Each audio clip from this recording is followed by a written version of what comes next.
नमस्कार, मेरा नाम डॉक्टर सागर सौरभ है। मैं एक लेखक हूं और मैं अपना खुद का एक बिजनेस करता हूं। जैसे कि मैंने एक वीडियो दो चार दिन पहले बनाया था कि कैसे हम लोग को इमरजेंसी फंड का उपयोग करके जैसे होता है जो लोग घबरा जाते हैं, उसी प्रकार मैं आज एक नया वीडियो बनाने जा रहा हूं जो कि एक बहुत ही दयनीय स्थिति पर आ गई है। दयनीय स्थिति इसलिए कहा जा सकता है कि हम देख रहे हैं कि हमारे जो आजू बाजू को और जो जल हैं, गंगा जी हैं, यमुना जी हैं, चाहे जो भी है, हम लोग का इतना जो गर्मी आ रहा है, गर्मी ग्लोबल वार्मिंग के वजह से जो आ रहे हैं, जिसके कारण जो है पशु पक्षी और यहाँ के जीव जंतु जो कि तालाब में रहते हैं और आजू बाजू जो हमारे जो जनता जो रहते हैं, जो कि बच्चे से लेकर के बूढ़े जवान और जो भी हैं, वो त्रस्त है।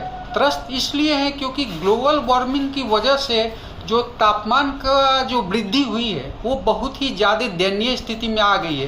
पहला स्थिति आप ये देखिए कि जहाँ पे अभी हम लोग रहते हैं तो हर समय तो हम लोग एसी या कूलर में रह नहीं सकते हैं, और एसी या कूलर में अगर हम रहते हैं तो उससे अगर हम बाहर जाते हैं, तापमान जो कि हम लोग का नेचुरल प्रकृति का जो दिया हुआ तापमान है उसमें हम लोग रहते हैं तो देह में जलन सी महसूस होती है, देह काटने को दौड़ता है, हम लोग को जो है बेचैनी होता है, हम लोग क्या होता है जो एकदम दिमाग जो होता है जिससे पूरा चीज़ चलता रहता है, हम लोग का दिमाग होता है तो हम लोग काम करते हैं, सोचते हैं, काम करते हैं, वही दब जाता है, वही स्ट्रेस में आ जाता है, तो हम लोग काम क्या करेंगे।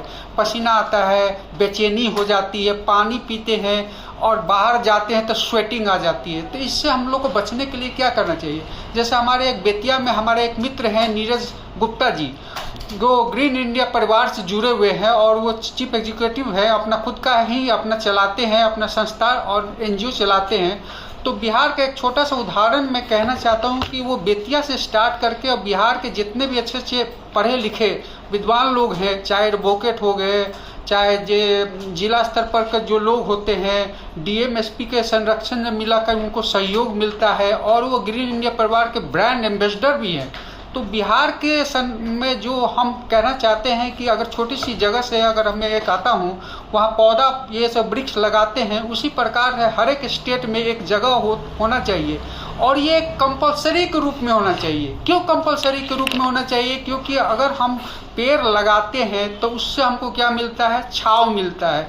गरीब व्यक्ति और जो निर्धन व्यक्ति हैं वो तो हर हमेशा एसी कूलर में नहीं रह सकते, तो उनको लिए क्या चाहिए, पेड़ अगर लगाएंगे तो पेड़ लगाने में भी समय लगता है, उसको न्यूट्रिशन देना पड़ता है, पानी देना पड़ता है, तो वो फल फूल होता है। तो सरकार को एक इस प्रकार से बड़े स्तर पर अधिकारियों लोग को ये चीज़ कहना पड़ेगा और डिसिप्लिन में इसको एक काम करना पड़ेगा जिससे हमारा पौधा लगे।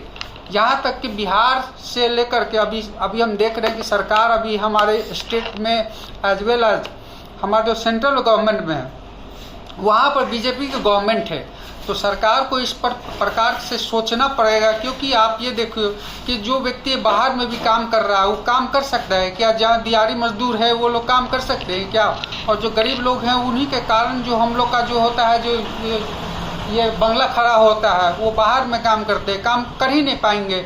तो जल जो हम लोग संरक्षण करके उन लोग को पिलाएंगे, चाहे देंगे, तो उन लोग को ये आहार मिलेगा। इसी प्रकार से हम लोग को जीवन को तालाब के अंदर में जो जीव जंतु उसको बचाना पड़ेगा, गंगा को साफ सफाई हमेशा रखना पड़ेगा।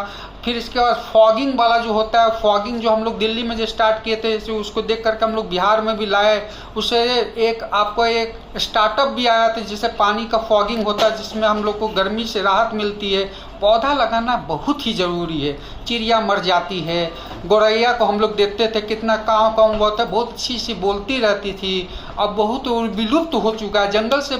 जंगल कटते रह गया है, सारे जगह का मतलब जो हो गया है बेचैन है, आदमी हो गया, जनता बेचैन है, बच्चे लोग बीमार पड़ जा रहे हैं, छोटे छोटे कुछ खा नहीं पा रहे हैं। बहुत सारा ऐसा हरियाली थी हम लोग की आजू बाजू जितना हरियाली थी वो हरियाली ख़त्म हो चुका है यहाँ से, तो उसको बचाना पड़ेगा। केवल हमको अपने स्वार्थ के माध्यम से, हमको अपने ये चीज़ माध्यम से, ये नहीं कहीं भी फैक्ट्री स्टार्ट कर दी तो धुआं निकल रहा है। अरे यार, वो धुआं का हमारे पूरा जीव जंतु को खराब कर रहा है, पूरा इन्वायरमेंट को गंदा कर रहा है, सारे चीज़ को नष्ट कर रहा है। उसको बचाना पड़ेगा, बैलेंस्ड वे में सबको चलना पड़ेगा।